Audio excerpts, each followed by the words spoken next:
अतिवृष्टीमुळे तुमचा तलाव, बोट किंवा मत्स्यसाठा वाहून गेला आहे का? काही दिवसापूर्वी झालेल्या मुसळधार पावसामुळे राज्यभरात अनेक मत्स्य व्यावसायिकांचं प्रचंड नुकसान झालंय.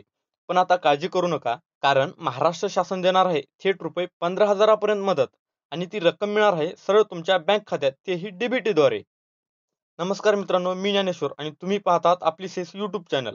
आज आपण बघणार आहोत महाराष्ट्र शासनाचा नवीन शासन निर्णय, जो अतिवृष्टी आणि पुरामुळे नुकसान झालेल्या मत्स्य व्यावसायिकांना आर्थिक मदत देण्यासाठी जारी करण्यात आला आहे. मित्रांनो, तुम्ही बघू शकता, राज्यात माहे जून ते सप्टेंबर 2025 मध्ये झालेल्या अतिवृष्टीमुळे मत्स्य व्यवसायाच्या नुकसानीबाबत बाधितांना विशेष मदत व सवलती देण्याच्या अनुषंगाने मार्गदर्शक सूचना व कार्यपद्धती निश्चित करण्याबाबतचा दिनांक 29 ऑक्टोबर 2025 रोजी निर्गमित झालेला हा शासन निर्णय आहे. यामध्ये काय आहे ते थोडक्यात समजून घेऊयात. प्रस्तावनेमध्ये तुम्ही बघू शकता, राज्यातील अनेक जिल्ह्यांमध्ये जून ते सप्टेंबर 2025 या काळात मोठ्या प्रमाणावर अतिवृष्टी आणि पुराची परिस्थिती निर्माण झाली. या आपत्तीमुळे अनेक तलाव, जलाशय आणि मत्स्यबीज केंद्राचं मोठं नुकसान झालं. मत्स्यसाठा वाहून गेला, बोटी आणि जाळ्या नष्ट झाल्या आणि अनेक ठिकाणी मत्स्यबीज केंद्र सुद्धा बाधित झाली. नैसर्गिक आपत्तीमुळे नुकसान झालेल्या मत्स्य व्यावसायिकांना राष्ट्रीय आपत्ती निवारण म्हणजेच NDRFच्या निकषानुसार मदत दिली जाते. पण काही नुकसान अशा प्रकारचं होतं जे या NDRFच्या निकषामध्ये बसत नाही. जसं की अतिवृष्टीमुळे मत्स्यसाठा, मत्स्यबीज केंद्र किंवा तलावाचं नुकसान. त्यामुळे अशा मत्स्य व्यावसायिकांना राज्य शासनाकडून स्वतंत्रपणे विशेष मदत पॅकेज देण्याचा निर्णय घेण्यात आला आहे. आता शासन निर्णय काय आहे ते बघा. अतिवृष्टी व पुरामुळे झालेल्या नुकसानीबाबत बाधित मत्स्य व्यावसायिकांना विशेष मदत पॅकेज व सवलती देण्यासाठी खालीलप्रमाणे मार्गदर्शक सूचना व कार्यपद्धती निश्चित करण्यात येत आहेत.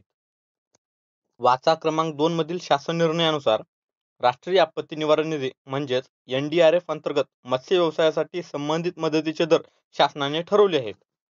म्हणजेच जर मत्स्य व्यावसायिकांचं नुकसान NDRFच्या निकषामध्ये बसत असेल तर त्यांना या दरानुसार आर्थिक मदत मिळणार आहे. आता पाहूया हे दर नेमके काय आहेत आणि कोणत्या प्रकारच्या नुकसानीसाठी किती मदत मिळणार आहे. बोटीसाठी मदत. जर बोट अंशतः नुकसान झालेली असेल तर शासनाकडून रुपये 6,000 इतकी मदत दिली जाणार आहे. आणि जर बोट पूर्णपणे नष्ट झाली असेल तर रुपये 15,000 इतकी आर्थिक मदत मिळेल. जाळ्यांसाठी मदत. अंशतः नुकसान झालेल्या जाळ्यांच्या दुरुस्तीसाठी रुपये 3,000 इतकी आर्थिक मदत मिळेल. तर पूर्णपणे नष्ट झालेल्या जाळ्यांसाठी रुपये 4,000 मदत देण्यात येणार आहे. मत्स्यबीज शेतीसाठी मदत. मत्स्यबीज शेतीत नुकसान झालं असल्यास शासनाकडून प्रति हेक्टर रुपये 10,000 इतकी मदत देण्यात येणार आहे.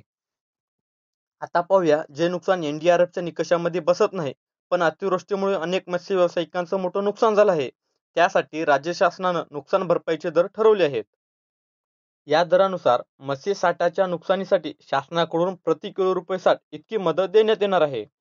पण ही मदत देताना तलावाच्या अपेक्षित मत्स्योत्पादनाच्या 50% पर्यंतच देण्यात येईल.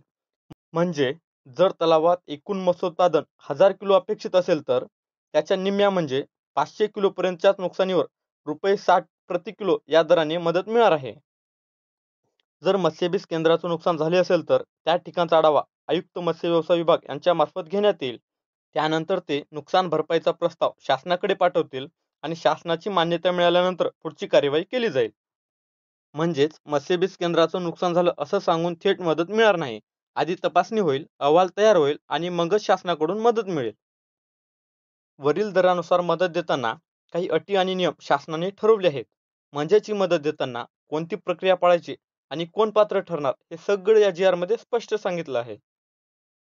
प्रत्येक तलावाचं क्षेत्र, त्यात किती मत्स्यबीज टाकलं होतं आणि किती मत्स्योत्पादन अपेक्षित होतं हे सगळं तपासून त्यानुसार किती मत्स्यसाठा वाहून गेला याची आकडेवारी निश्चित केली जाईल. म्हणजे प्रत्येक तलावात किती नुकसान झालंय याचा तपास होईल आणि त्यावरूनच मदत ठरवली जाईल.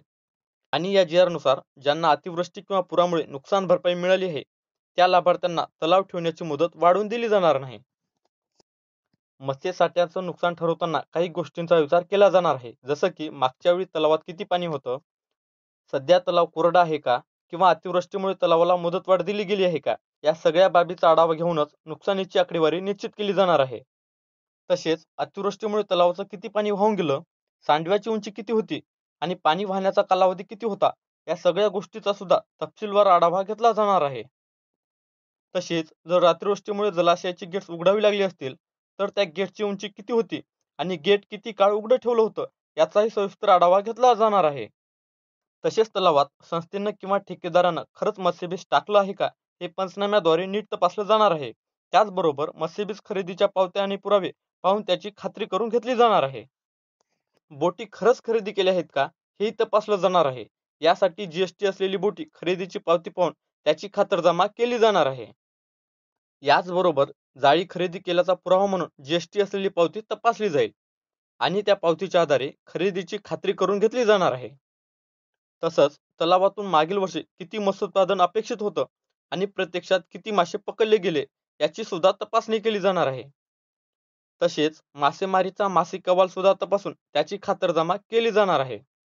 लाभार्थ्यांना आर्थिक मदत वाटप करण्यासाठी जिल्हा कार्यालयाच्या स्तरावर प्रत्येक लाभार्थ्यांचं नुकसान अहवालपत्र तयार केलं जाईल. या अहवालावर सहाय्यक मत्स्य व्यवसाय अधिकारी आणि सहाय्यक आयुक्त मत्स्य व्यवसाय हे तिघेही स्वाक्षरी करतील. त्यानंतरच पात्र लाभार्थ्यांना शासनाकडून अनुदानाचं वाटप करण्यात येणार आहे. लाभार्थ्यांना मिळणारी आर्थिक मदत थेट त्यांच्या बँक खात्यात डीबीटी मार्फत जमा केली जाणार आहे. तर मित्रांनो, ही मदत मिळण्यासाठी संपूर्ण प्रक्रिया कशी असणार आहे ते पाहूया.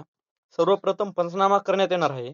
हा पंचनामा काही अधिकाऱ्यांच्या उपस्थितीतच होईल, ज्यात सहाय्यक आयुक्त मत्स्य व्यवसाय कार्यालयाचे प्रतिनिधी, पाटबंधारे विभागाचे प्रतिनिधी, तलाठी किंवा पोलीस पाटील, ग्रामपंचायतीचे सरपंच आणि मत्स्य व्यवसाय सहकारी संस्थेचे अध्यक्ष किंवा सचिव हे उपस्थित राहतील. यानंतर अतिवृष्टीमुळे झालेल्या नुकसानीचा पंचनामा, तसेच खरेदी पावती आणि इतर कागदपत्र एकत्र करून सहाय्यक आयुक्त मत्स्य व्यवसाय विभाग यांच्या मार्फत संबंधित जिल्हाधिकारी यांना प्रस्ताव पाठवला जाईल. पुढे या प्रस्तावावर आधारित आर्थिक मदतीचे वाटप राष्ट्रीय आपत्ती निवारण निधी NDRF किंवा राष्ट्रीय आपत्ती निवारण निधी SDRF मधून करण्यात येईल. जिल्हाधिकारी आवश्यक ती कार्यवाही करून पात्र लाभार्थ्यांना थेट त्यांच्या बँक खात्यात डीबीटीद्वारे रक्कम जमा करतील. आणि शेवटी या नुकसान भरपाईच्या वाटपाबाबतचा एकत्रित अहवाल आयुक्त मत्स्य व्यवसाय विभाग हे शासनाकडे सादर करतील. म्हणजे शासनाला संपूर्ण कामकाजाचा आढावा मिळेल. अशा प्रकारे ही संपूर्ण प्रक्रिया पारदर्शक आणि नियमानुसार पार पडणार आहे.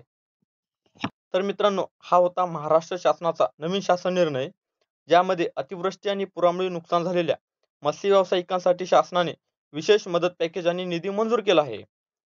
या निर्णयामुळे राज्यभरातील अनेक मच्छीमार आणि मत्स्य व्यवसाय करणारे बांधव यांना त्यांच्या झालेल्या नुकसानीवर थेट मदत मिळणार आहे. धन्यवाद.